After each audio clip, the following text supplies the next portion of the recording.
লালু ভাই, এটা আপনি কার কাছে নিয়ে এলেন? ওনারে চিনস না তুই? উনি অনেক বড় তান্ত্রিক, এই দেশে ওনার লক্ষ লক্ষ মুরিদ। উনি নতুন একটা বই লিখছে, বইয়ের নাম শয়তান ধরার গর্জন। যেই বই পইরা নতুন কইরা লাখ লাখ মানুষ তান্ত্রিক হইতাছে। কিন্তু লালু ভাই, আশেপাশে তো কোনো তান্ত্রিক বা মুরিদ দেখতেছি না। আরে ওগুলা তো সব ফেসবুক আর টিকটকে।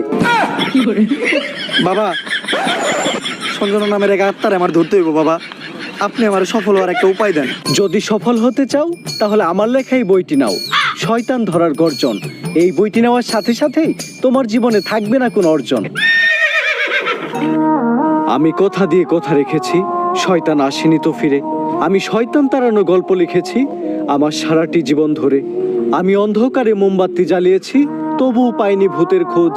আমি ভূতের অপেক্ষায় ছিলাম, ভূত নিজেই হয়েছিল নিখোঁজ।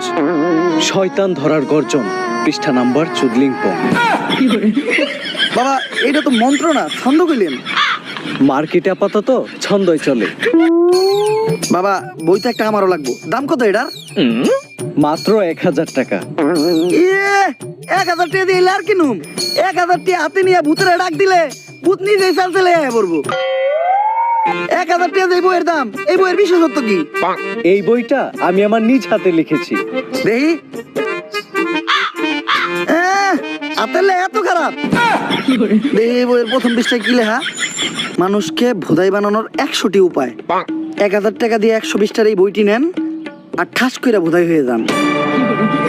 এখন সফল হইতে গেলে তো এই বইটা লাগবেই, তো এই বইটা আমি নিয়ে গেলাম। বইয়ের টাকাটা?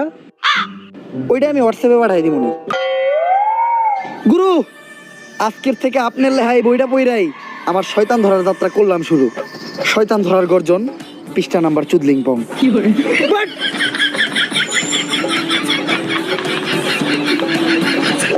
আত্মা ডাকার জন্য প্রথমে ময়দা দিয়া গোল করে একটা দাগ দিতে হইব, তারপর এক জন্ডে দাগের বাইরে বাই করতে হইব, কারণ শুধুমাত্র সেই আত্মাটা দেখতে পাইব।